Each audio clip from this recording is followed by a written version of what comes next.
Good day. My name is Robert Knickerbocker. And I'm Marie Davis. And today we'd like to present to you an extraordinary woman from India who is touching the hearts of millions of people all over the globe. Her name is Mata Anandamayi. She's also known as Amma, Ammachi, or simply Mother. You may have already heard about Amma. She's often referred to as the hugging saint by the international press. As a matter of fact, today's show produced a segment called The Hugging Saint. On July 10, 2001, shortly after the release of her new biography, Amma was interviewed by Today's Show host Ann Curry. She is known as Amma, or Divine Mother, a small, smiling woman adorned in a white sari. She draws masses with the simplest of gestures, a hug. Let's give people an idea of what she's doing day after day, hour after hour. You report that during a 6-week period, she hugged something like 250,000 people. Yes, that was on the North Indian tour alone. And that at one sitting, there have been 10,000 people who were hugged. Yes, even more than that. And you also report in this book, I mean, that you know, people consider her devotees consider her a living saint, compare her to Mother Teresa, sometimes the Dalai Lama. That what have you understood and seen about the nature of what's happening in America and the needs in this country for the kind of compassion that you are teaching?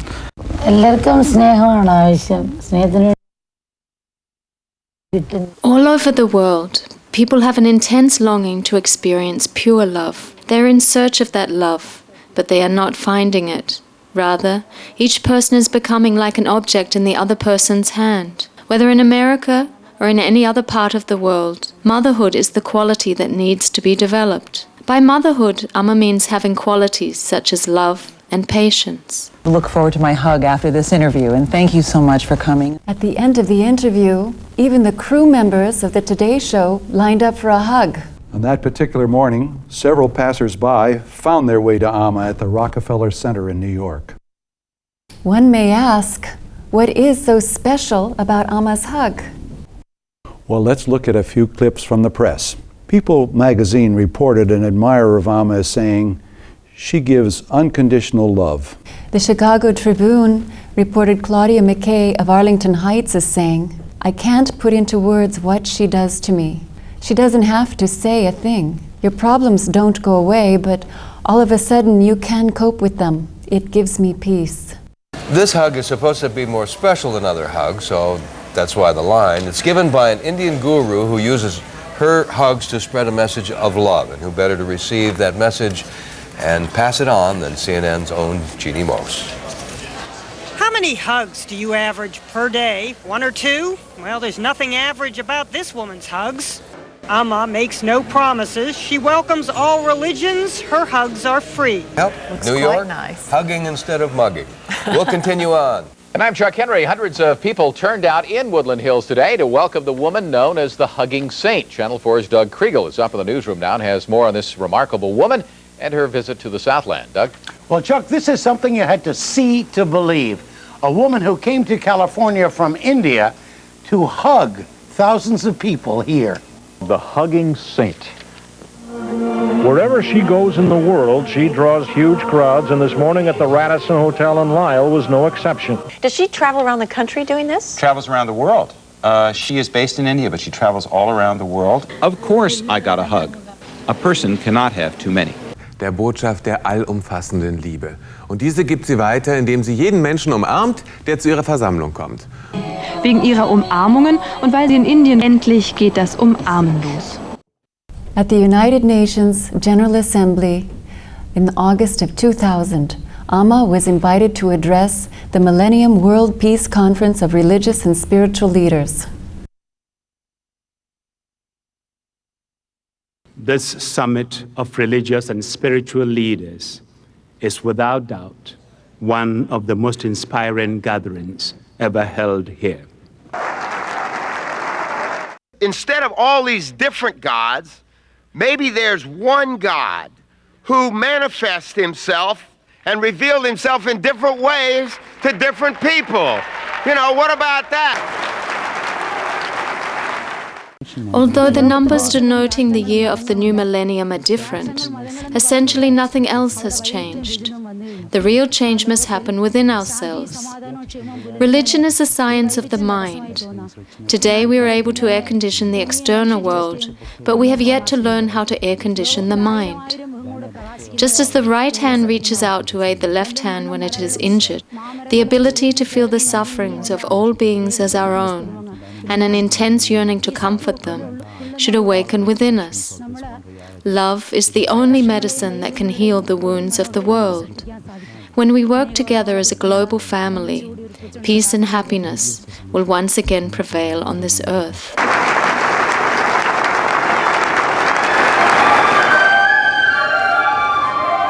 On October 7th, 2002, Amma was honored with the Gandhi King Award for Nonviolence at the United Nations in Geneva during the Global Peace Initiative of Women Religious and Spiritual Leaders. We founded the World Movement for Nonviolence and launched the Gandhi King Awards for Nonviolence. By way of history, the first recipient of this award was His Excellency Kofi Annan, the Secretary General of the United Nations.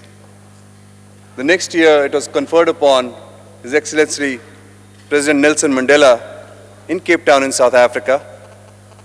Last year, we had my beloved Jane's sister, the illustrious Dr. Jane Goodall, who received it at the United Nations in New York. And today, it's Her Holiness Shrimata Anandamayi who is going to receive it.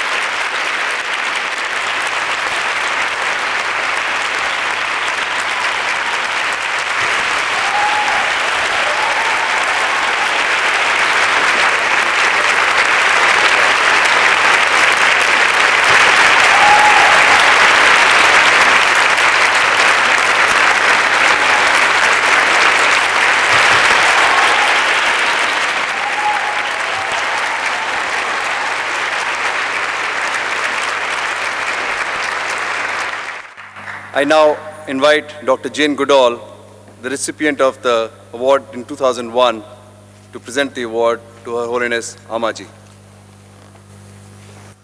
Well, I feel that it's a great honor to share a platform with a woman who is so remarkable and who is the very embodiment of goodness.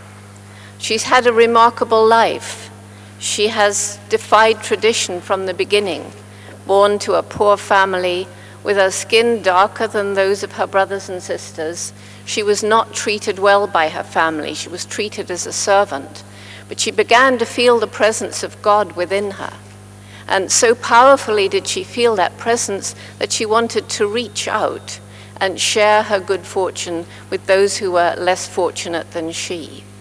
And again, defying tradition, she began to embrace those who were in need of comfort when women were not supposed to touch strangers. And she has comforted with her wonderful hugging, which I experienced yesterday, more than 21 million people. Think of it, 21 million people.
Amma has been giving to those in need from her earliest years.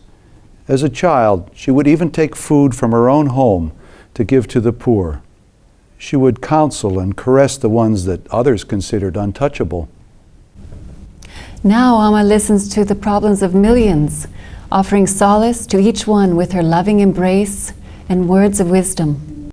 After the tragedy of September 11, 2001, Amma asked everyone all over the world to pray for those who had died and for the peace of their near and dear ones.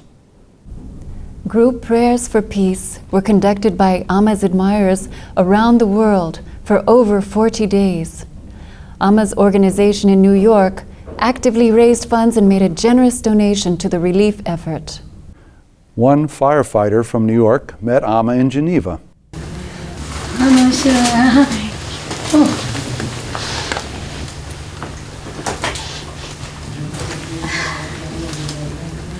I brought these with me from Ground Zero.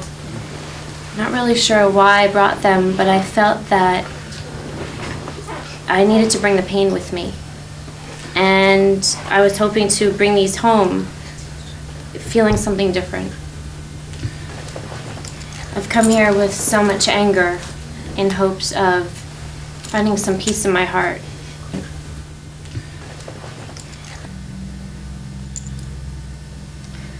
ദേഷ്യം കൊണ്ട് നമുക്കൊന്നും നേടാൻ പറ്റിയില്ല. കാരണം ദുഃഖമാണല്ലോ എല്ലാവർക്കും. അപ്പം അതുകൊണ്ട് നമ്മൾ അതിനെ ഉള്ളിട്ട് നോക്കി. ഇപ്പം ദേഷ്യം കൊണ്ട് മുന്നോട്ട് പോകാൻ നേരം സെപ്റ്റിക്കായ മുറിവിൽ ബാൻഡേജ് ഇട്ടിരിക്കുന്നു. ഒന്നുകൂടി സെപ്റ്റിക്കാകത്തുള്ളൂ, പഴുത്ത് നശിക്കുകയുള്ളൂ. അപ്പോൾ ഉള്ളിലേക്ക് നോക്കി അതിനെ മനസ്സിലാക്കി നമ്മൾ നീങ്ങുക വേണ്ട. അതുകൊണ്ട് എവിടെയും എങ്ങനെയും ശാന്തി ഉണ്ടാക്കാൻ നമ്മൾ പ്രയത്നിക്കണം. കലുഷതയില്ലാതെ. Thank you.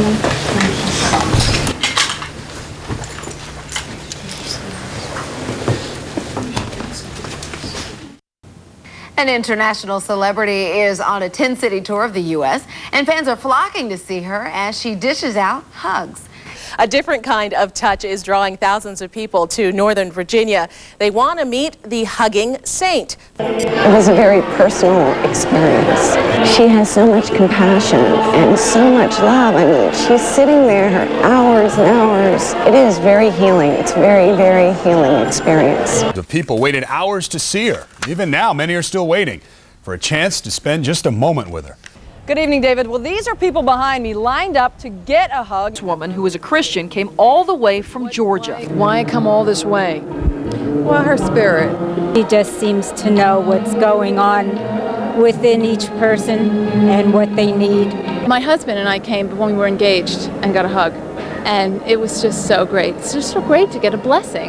Jalkojen voitelulla, lauluilla ja hiljentymisellä. People of our age are really searching for something real and something honest, and Amma has a tendency to just fill that into your heart. There's a lot of anxiety, a lot of worry, a lot of fear, a lot of anger, and in her presence, all that seems to disappear. Amma does not believe in the supremacy of any single religion. She says love is a universal religion. There is no charge for her embraces. She is known around the world as the mother of love, the hugging saint. Will never turn anyone away, and she never charges any money for her hugs.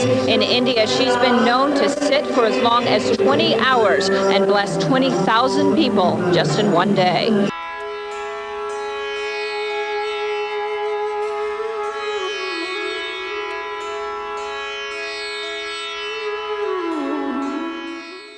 More than that, she has established a vast network of charitable organizations ranging from schools and hospitals and orphanages and building homes for the poor, too many to mention here. And finally, again defying tradition, she was the first religious leader to invest women as priests in the traditional temples. And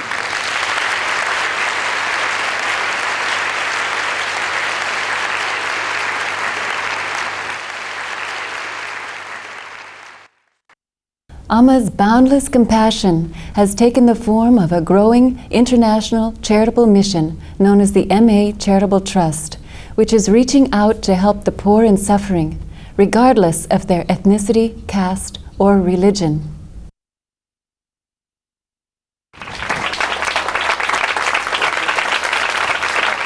Foreign philanthropists and devotees, they are giving every year more than 4,055 lakhs crores of money to touch the substratum of the society of this country.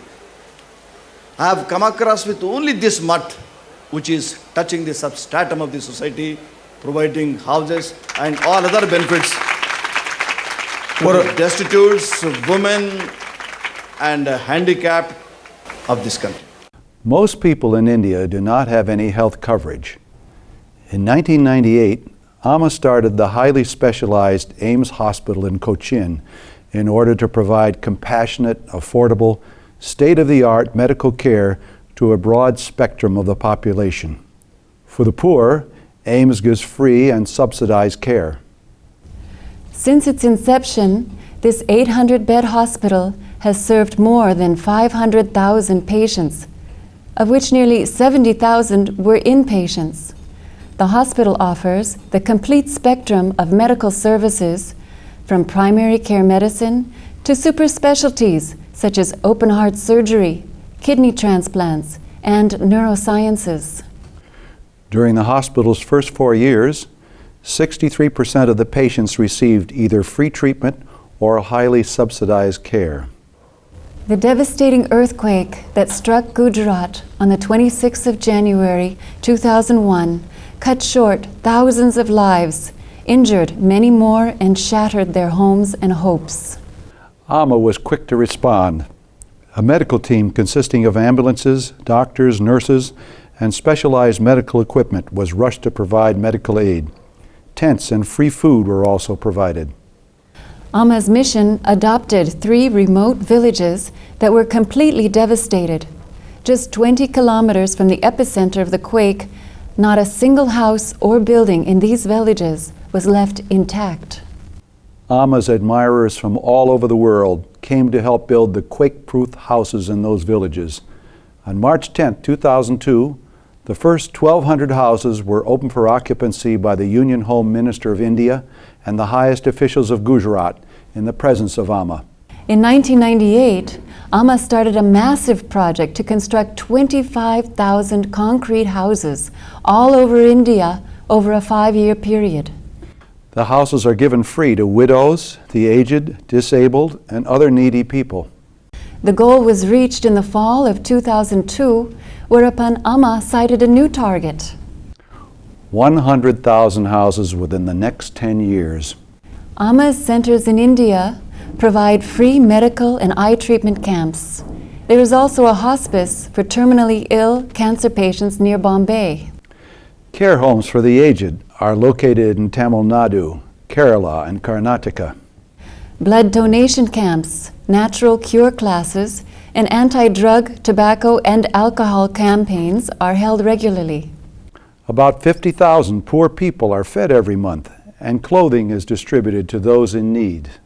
In 1998, Amma launched a monthly pension program to help 50,000 poor women who are widowed, physically disabled, or destitute. The orphanage in Kerala looks after more than 500 children who come from the most disadvantaged sections of society. The children are provided free, nutritious food, accommodation, and schooling, as well as vocational and cultural training. Speech and hearing impaired children are scientifically trained to develop their capacity of speech. Amma's mission runs more than 45 primary schools throughout India. Amma's institutes of higher education, including engineering colleges, a management institute, and medical, nursing, and pharmacy colleges, have been conferred with deemed university status by the government of India. Other educational institutes award diplomas in computer technology, nursing, and technical trades. All the schools weave top-level modern education with a golden thread of service-minded values to create not only professionals in their field of expertise, but also compassionate human beings. For the poor, education is provided for free.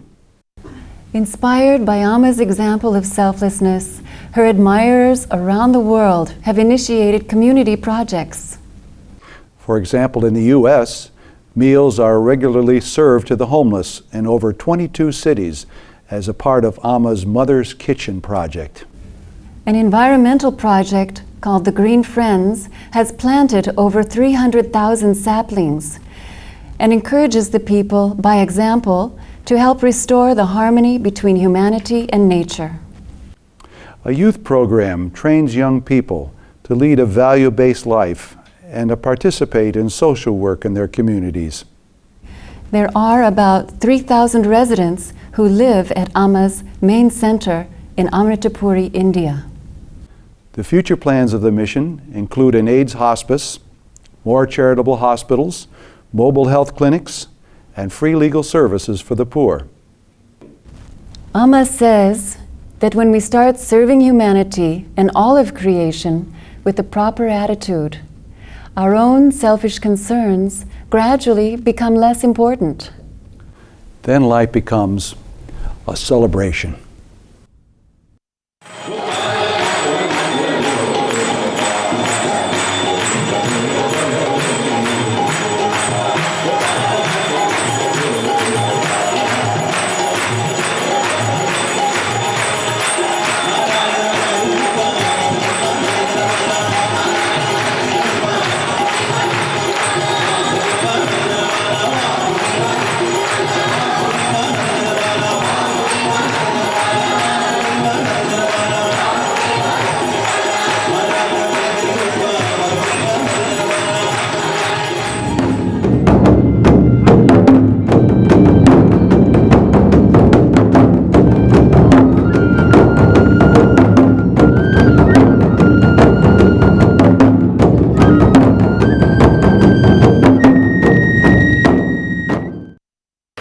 believes that God does not discriminate between the sexes. And I believe that she stands here in front of us, God's love in a human body.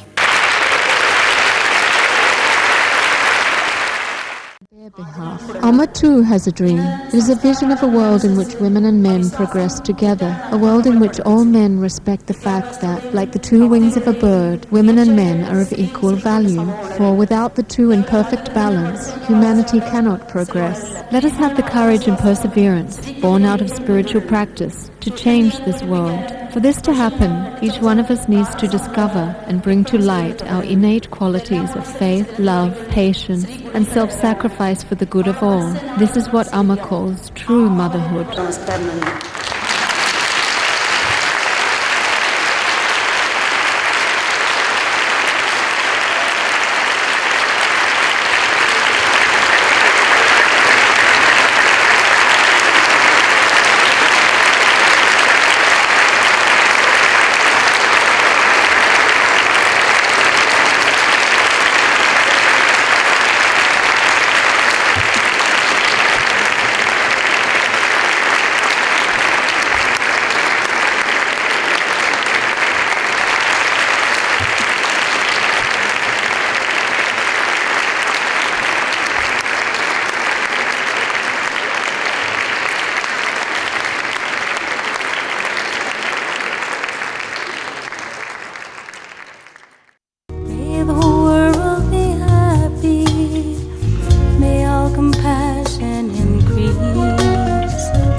Lead us from shame into